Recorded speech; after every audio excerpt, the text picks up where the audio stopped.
Hey everybody, in this series we're working on a Magnum X. It doesn't start easily, it doesn't run great.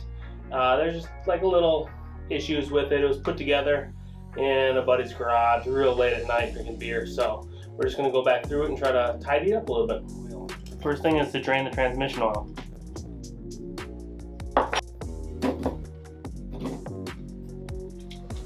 It looks like there's none in there, so I'll put this back in. I'm going to pull the plug and see how it kicks over without the plug in there. It kicks over fine. Put the plug back in and let's see.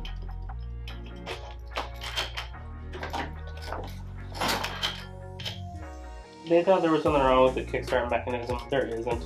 It's just really high compression. I am going to remove this though because it's leaking fluid everywhere. Remove the Kickstarter. Let's remove these guys. Half of them are Allen and the other half are Phillips. I guess that's nice. We have a shim on the bottom and a shim on the top. I'm going to clean this surface really good with brake cleaner, so that way the new gasket has something to seal on. I'm going to do the same for the kickstart cover. Put on the new gasket.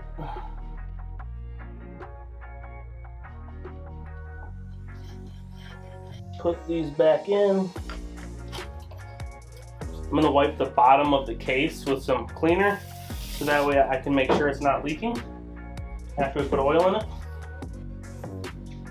Remove the fill bolt and fill with type F until it overflows.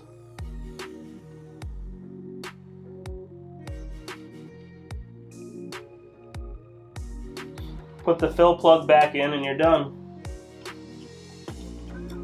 One thing that makes a huge difference in my opinion is lowering the foot pegs. The original Kickstart has a bow in it that allows you to clear the pegs. So remove these bolts on both sides. The goal is to drop it down like that. These spacers and the longer bolts will work. So put those in, slide this guy in, and then my nut. I'm going to get it snug with these. The socket doesn't really fit, so I'm going to finish it up. Alright, so the pegs are lowered. Now with these pegs lowered, it'll be a more comfortable ride, and you can kickstart all the way through. So instead of just kicking halfway, you can do a full kick. Right here, there's supposed to be a little sleeve, and that came with the Kickstarter, so maybe it fell out or something. But luckily, I had a little piece of metal that fit perfect. So I'm going to tap it in there, see, like that, and then I'll weld it to the cotter pin and make it permanent. I'm going to put a little tack weld here so this sleeve stays on here. I have it tack welded on so it fits perfect. Put on your washer and your nut.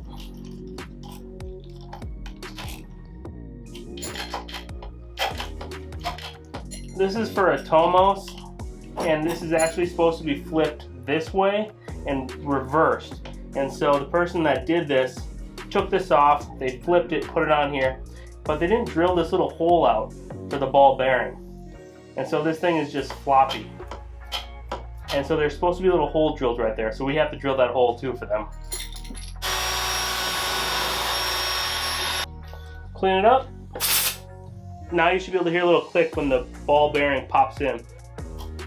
And that's what holds this up. So before it would have just fallen down. And now you can kick all the way through. Another thing I noticed was the triple tree clamp bolt was completely loose. So we are going to tighten that down. If that comes out, it's really unsafe and the forks can actually fall right out. I came out about an hour later and there's a leak coming out of this little drain hole. So I have to pull this screw and put a new gasket washer on it. This little drain bolt is leaking, so I'm going to replace the gasket, but I filled it up with tranny fluid and I don't want to drain it, and if I pull that it's going to leak everywhere. So I'm going to tilt the bike on its side And then when I pull this, it won't leak everywhere. This just had a metal washer on it, which is not what it's supposed to have. It's supposed to have a little gasket. So we're gonna replace that. I have a little punch that will be perfect for this. Just take the edge of your gasket.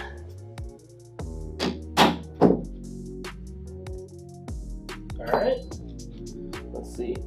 That fits perfect, so I'm just gonna cut it out now.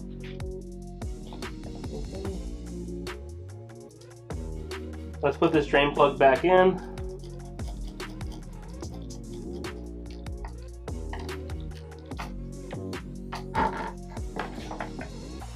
I'll be sure to wash this for leaks over the next couple days while I finish everything else up. Something else I noticed is that there's a NARP in this brake lever, and it's not supposed to be a NARP. It's supposed to be a cable end and then a little thing that goes in there and catches it. Since this is a NARP, it can't close all the way, and the brake is always dragging. It should be down in there so it closes, but anytime you were to pull this, it'll pop up and then it gets stuck on. So we're gonna fix that. It'll probably pop out when I remove this NARP. This NARP should be on this end, and this thing can go inside of the lever. So I pulled the cable out and I sprayed brake cleaner through it to clear it out. Now I'm gonna use this little cable louver tool. Really simple, you just slide your cable in, push it up, tighten it down, and there's a little port right there, and that's where you put the nozzle of whatever lube you're going to use. You just spray it in, wiggle the cable a little bit, and that's pushing the lube down into it. Take it out. It's way better than before. Now we have the right end. We need this little slide thing. Push this thing in, and then drop this in. Feed it through. That'll pull. Push this guy in. Now, let's see. Now it won't catch, and you've got full brake. I can spin this and see where the brake hits. It's right about there. So I want to put the NARP just before that. I'm gonna just tighten a little bit.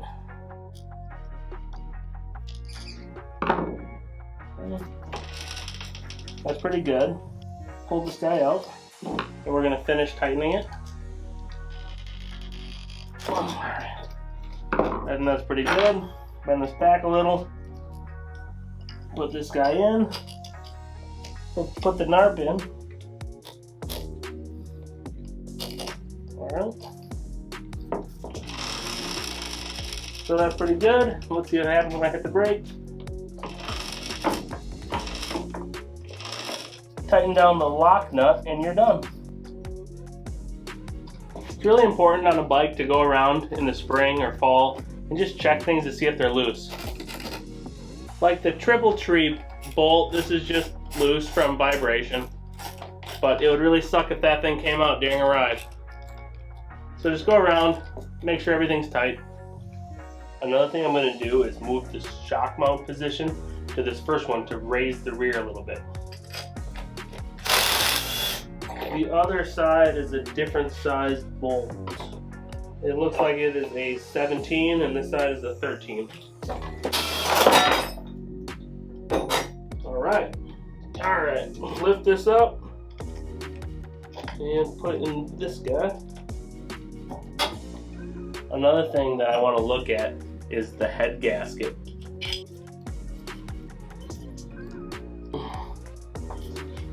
I can't get that off. This thing is stuck. Okay. That has a lot of leakage. The piston comes all the way to the top, and the head has a really small squish band, so it does have really high compression. I'm actually going to try a thicker gasket to try to lower that compression just a little bit. New gasket put on.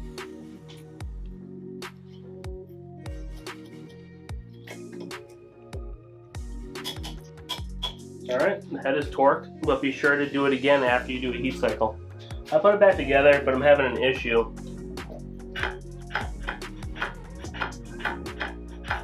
The piston is actually hitting the gasket. It either needs a head gasket that has a larger inner diameter, but honestly in this case I think the base needs a thicker gasket to space the cylinder up. Alright, I'm going to pull it all apart and I guess we'll have to start over.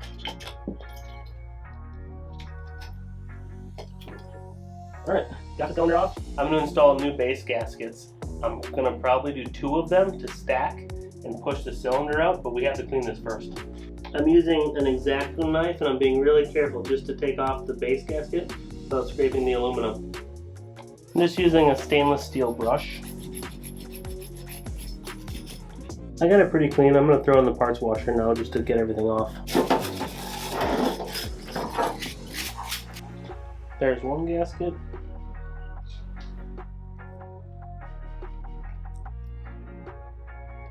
I'm going to put a little bit of assembly lube onto the piston. I'm also going to put a little in the cylinder.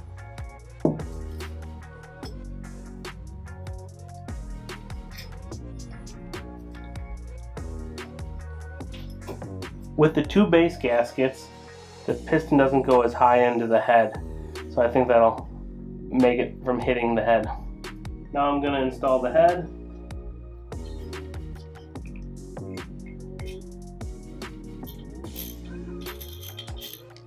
And then I'll go around and do, again, full torque.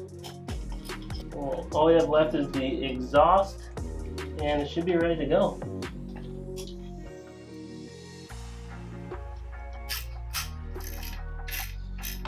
I believe we're finished with this and we can start it up. Petcock is on. Maybe we'll choke it. It's not hot. On, off, backwards. All right.